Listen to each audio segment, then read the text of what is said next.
Oh, your mercy never fails me, and all my days I've been held in your hand. From the moment that I wake up until I lay my head, oh, I will sing of the goodness of God. All my life you have been faithful. All my life you have been so good. With every breath that I am able, I will sing of the goodness of God. I love your voice. You have led me through the fire, and in darkest night you were close like no other. I've known you as a father, I've known you as a friend, and I have lived in the goodness of God. Oh, all my life you have been faithful. That ministry, that support ministry is larger than that. It's larger than that. You don't have to necessarily minister to the man directly. For example, pastors' kids, they go through a lot because of this traveling and the demands, what they are subjected to. And because the devil knows if he can't get to this man that is creating a lot of problems, this is the next place he can touch. Now, there is a big ministry there. One of the greatest things you can do for your pastors, you see, they are so engulfed, is to help protect, to help nurture their own kids. You can pay school fees. You can say, sir, no school fees again for you. I'm going to say, you can help do one or two things. Usually they also, many a time, need somebody else who help them to recapture the values that is in their house. That thing is blessing everybody. But sometimes because of the demand, the level of sacrifice, some of them get a distorted view. What if your dad is a flight pilot? Today he's in Iraq, tomorrow he's in London, tomorrow he's in whatever. Cycle brings him back once a month. You see him 2 days, he's off again. What if your dad is a military man? He's been posted to Rwanda, he's been posted to Sambisa, he's been posted to, okay, he takes break, he comes back. I have military men's wife in church. I know what they're going through. What if your dad is a policeman? What if your dad is a doctor, always on call? Oh, what if he's a politician? Maybe the type you think is governor, residential, even those ones too. There's even another area, pastors' wives, the support ministry. That lady sometimes will be lonely. Sometimes she needs support service, somebody to come and help her, do this, do that. But guess what? The type of people that you want to go there is gossipers. To go and gossip.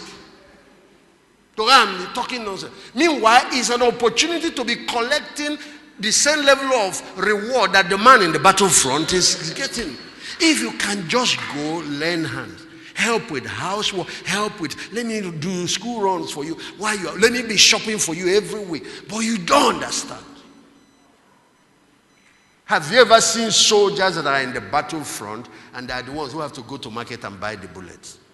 So how come the most strategic part of an army is the supply line, the logistics.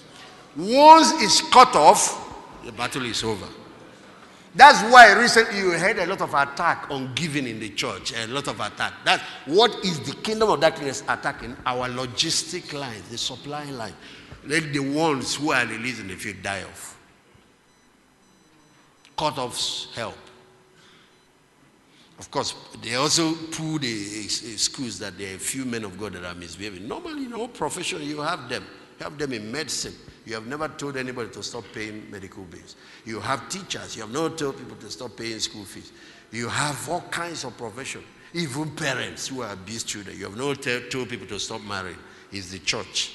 So you see, there is so much. That's why when Pastor Noble listed the fivefold ministry, I told him to put these two. They are listed there in the list: administration and helps. Because Peter said, we will not leave the word of God and serve tables. There has to be people who will manage that building project, administer, so that we can focus. And the same thing with helps ministry. That's what we're discussing. You are complaining because you go to help that your pastor maybe to do school run. See how you're complaining over school run. What if he's complaining over the burden of thousands of people like that, or hundreds of people?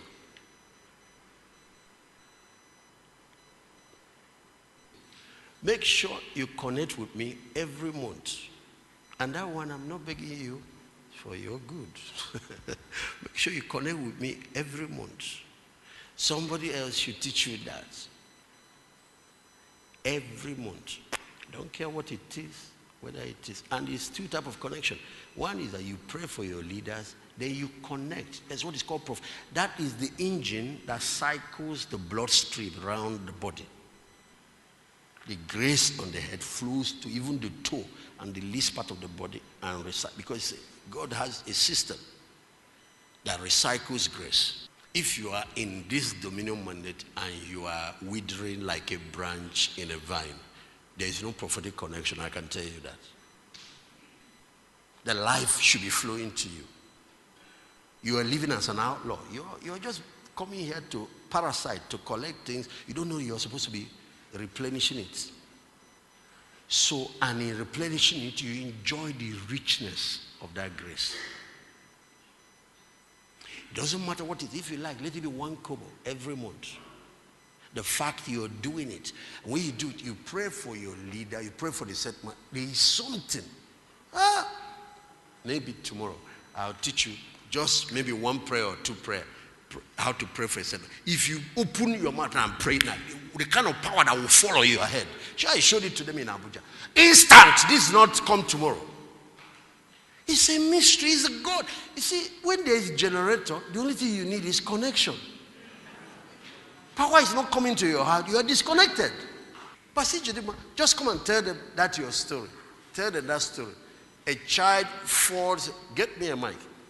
No, that's and in Abakaliki, it was a sister that died.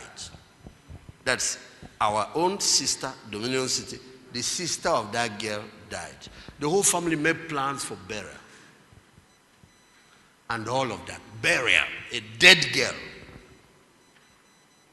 And she kept praying. Somewhere along the line, she remembered prophetic connection, what it does. I don't need to be there. There is a spiritual law. The angels that are behind the mandate, there is a spiritual law that is distributing this thing. So, do you know what she did? And don't go and start putting faith in point of contact. But that's what her faith. She tried a way. She didn't know what to do. She went and found poster. I came there, did a program. I have finished, gone. Poster. Found one of those posters. That's what she did. She got. Carried it. Came and struck her sister that is dead. Where is the God of my pastor? The girl sneezed and woke up. The whole family came to church. What is that? What is the problem? How can you be in the vine and you are withering? What is your problem? Talk to them. Thank you, sir. We're in a spiritual discipleship summit in Port Harcourt. And Pastor taught on the angel of might following Dominion City. So we went back to Owerri and we sat on that message. What's the title of that tape? Is it the mantle of Judah? The mantle of the house of Judah. The mantle of the house of Judah. Yes, because Dominion mandate is what we have. Go and buy that tape and listen to it. You will see things. Yes. So we sat on it for a period of 2 weeks. And it became a trend in the church. So at a time, a little boy of 5 years was playing downstairs and fell into the septic tank. You know what is septic tank? Where poo-poo. They soak away. So the people started screaming. The mother came down and they tried all they could to bring the baby out of the septic tank. It didn't work. They got a ladder, put it in there so that who could take the risk to climb in, but the tank swallowed the ladder. So they were helpless. And the mom said at the time she remembered that message and remembered that there's an angel of might following Dominion City. She said she screamed and said, "Oh God of Reverend Dr. David Ogbueli, come, send your angel of might to save my baby." It was as if nothing happened. But all of a sudden, they saw the hands of the baby come out of the septic tank. And they made for him, picked him up, and rushed him to the hospital. The doctor examined him. There was no substance inside the baby. Meanwhile, the septic tank was filled to the brim. So they now started asking the baby, "How did you come out?" He said that he was at the bottom of the septic tank and was asleep. Sleeping. That means he's dead. If you fall into a septic tank that is full, that swallows a ladder, and you are at the bottom sleeping, is that sleep?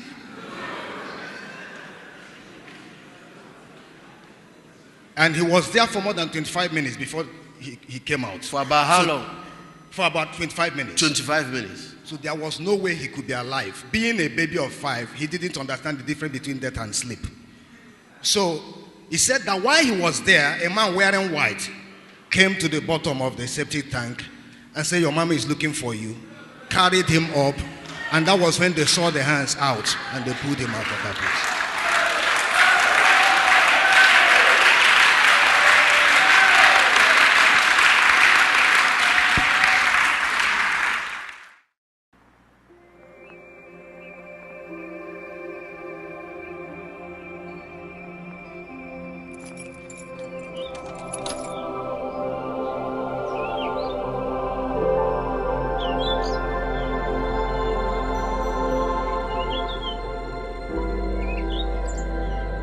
I love you, Lord.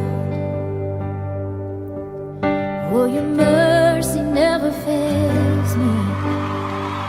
And all my days I've been held in your hand. From the moment that I wake up until I lay my head, oh, I will sing of the goodness of God. All my life you have been faithful. All my life you have been so good. With every breath that I am able, I will sing of the goodness of God. I love your voice. You have led me through the fire, and in darkest night you were close like no other. I've known you as a father, I've known you as a friend, and I have lived in the goodness of God.